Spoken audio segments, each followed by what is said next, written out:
We'll resume with the reading of Growing Up Ghetto. That Funk or Die, Pretty Bo hollered as he rode off.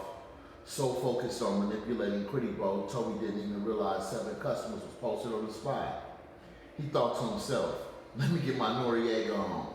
As he said, what y'all need? My rocks got no baking soda, pure cola. Oh, time I went to school with your big brother, bless me with $3.50. A dope fiend said, I got 80, plug me. A thick mixed lady said as Toby eyed the pussy imprint in her jeans and thought to himself, I'd give her 4 rocks to knock the bottom out of that motherfucking pussy. Here, this is 4 fat ones, Toby said as he gave her the littlest rocks he had, knowing she was fine and the average nigga is going to give her the biggest he had. She smiled and sashayed her thick fine ass away down the driveway. Knowing I did all I could for her. Nah. What y'all want? All y'all shit is hot on this block, Toby said. Are you the police? Toby said, looking him straight in the face. Come on, man. I'm trying to get high, said the white boy. Man, answer me straight. Are you the police? Toby said again. No, the white boy said. Say it, Toby said. Knowing if he was a police officer and said he was not, the case would not stick. Entrapment. I'm not a police officer, the white boy said in a proper voice, and Toby served his ass with 3 rocks, like he was McDonald's drive-through customer. I need 20. Me too. 2 more said, here. Push. It's hot, go. Toby said, I got 50. Here, last 3 dubs, here, go. Hey y'all, wait in the cut right quick.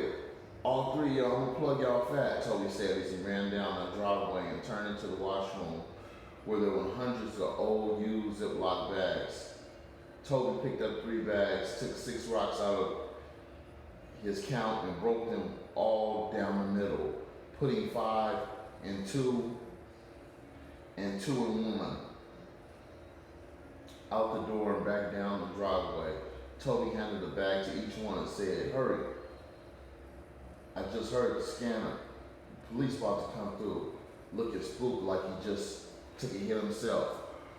All right then, one smoker said as he all cut out like roaches when the lights come on. All right then, one smoker said as they all cut out like roaches when the lights come on. Once the smokers left, Toby picked up a Boston Baked Beans candy box, put his rocks inside, then put it back in a pile of trash on the ground. A red Mazda 626 rolled up and parked on the wrong side of the street with a black man driving and a clean-cut white woman in the passenger seat. What's up with some rocks, homie? He yelled, sounding whiter than Wonder Bread. Mama call the police. It's a man out here asking me for dope, Toby yelled towards the back of the apartments, knowing damn well that these 2 were decoys, and as soon as you sell them something, the police is gonna come out everywhere. So he switched the game by making them think he was a regular dirty kid as they quickly skirted off, playing their part to the end. Toby laughed to himself and thought, they're probably on their walkie-talkie talking right now, telling the backup team Walnut is dry, let's try another turf. It seems like whenever the police hit a spot, as soon as they leave, it starts rolling like Grand Central Station. Toby was thinking to himself as he watched what he knew to be 3 good knocks walk down the block. As they got about 15 feet away, Toby said, hey, turn in the driveway. Don't act like y'all know me, it's hella hot out here. Knowing the way niggas play it out here in the streets, these seasoned dope fiends turned into the driveway like a scripted actors in a major motion picture. Once out of sight, Toby yelled, what y'all need? A moment of silence, then, give us something cool for 1:30. One hollered out, Toby knowing they must have all talked to each other into putting their money together, figuring they'd get out a better plug like that. Just one of y'all bring me the bread, Toby said. We all want to see what we're getting. One said, just as Toby thought, I'm about to give y'all ass some way more than you thought you could have got buying some rock, Toby said. No sooner than he stopped talking, this thick, light-skinned dope fiend bitch came off the driveway smiling, shaking her shit like a belly dancer. Here, baby, this 130. So you take care of us, sweetie, she said as she handed Toby the money. Wait here, Toby said as he went to the back of the washroom. Once inside of the washroom, he went through his rocks and found the 4 biggest dubs. Reached behind the dryer, pushed the wall, and a small square of sheetrock popped out. He removed the sheetrock, stuck his hand in a hole, pulled out a small purple Crown Royal bag, went inside, took out a big lighter and a small Pirate shaker bottle, put the 4 biggest rocks inside with 2 drops of water, heated it up with the lighter until the 4 rocks melt over like butter and spread out in the bottom of the bottle. Then he ran cold water on the rocks. It was so big it was stuck in the bottle.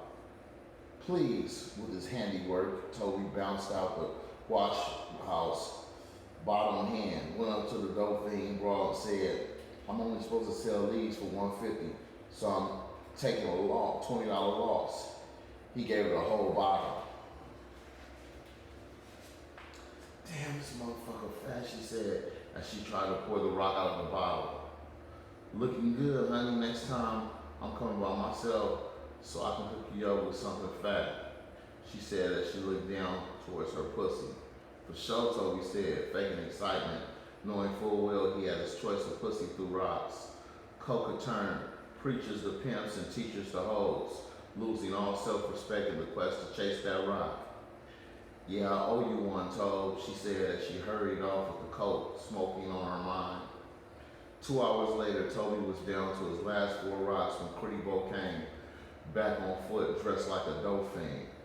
Tobe started to run but thought better of it, knowing damn well he would run into Pretty Bo later on down the line, also knowing this nigga ain't walking for nothing. This is definitely a jack move. Toby heard a voice in his head say, like the yogurt, it's your play. What's up, Pretty Bo? Tobe said. Nigga, break yourself when you catch one, Pretty Bo said as he pulled a 45 out and slapped Toby upside the head with it like he was a stranger. Dazed and confused, Toby tried to back away, but was swept with what seemed like a professional karate move. Where's that, little nigga? Pretty Bo demanded. I got 4 rocks left and all the money is in that Lay's potato chip bag under the steps, Toby said, holding onto his head and ass at the same time, not knowing if he was coming or going. Come over here, Pretty Bo said, directing Toby to sit on the steps while he got the money from under them. Damn, this is a nice little knot. I know Herm didn't give your ass a count this big, so your ass must be grinding your own D too, Pretty Bo said as he set the 45 next to Toby and started counting money. Toby thought to himself, I should pick up this gat and put this nigga's thoughts on the asphalt. But what if it ain't one in the chamber? Or he grabbed my arm? Pretty Bo looked over at Toby and smiled as if to say, go ahead, nigga, so I can take your birthday. Little nigga, it's 1400 in here. I know that nigga only gave you a 300 count, Pretty Bo said as he looked down on Toby, sitting on the steps like he was mad there was more money than he thought. Toby felt stupid, thinking to himself of how to explain to this nigga that was jacking him why he was getting more money. Pretty Bo, I've been stacking for 6 months. That's my whole world in your hands. Give a nigga a little something to come back up on, Tobe said. Fuck that shit, nigga. You lucky I don't pop your ass for grinding your own D on Walnut. That ain't Funkstown's product, nigga. Pretty Bo said as Toby looked at him like he was just a fool but crazy as a motherfucker. Pretty Bo said as Toby looked at him like he was not just a fool but crazy as a motherfucker, thinking this nigga got the nerve jacking me with morals. Whatever, man, Toby said. What little nigga? Pretty Bo said. I ain't say nothing, Toby said. I know your bitch ass didn't say nothing, Pretty Bo said as he put the money in his pocket and slapped Toby upside the head with the 4-5. Just to let you know, nigga, funk or die, Pretty Bo said, walking away like nothing happened. Toby sitting on the stairs feeling empty, mentally broken and hoping he didn't get a lump on the side of his head. Strange how a person's worries less about being hurt than someone knowing what happened to them.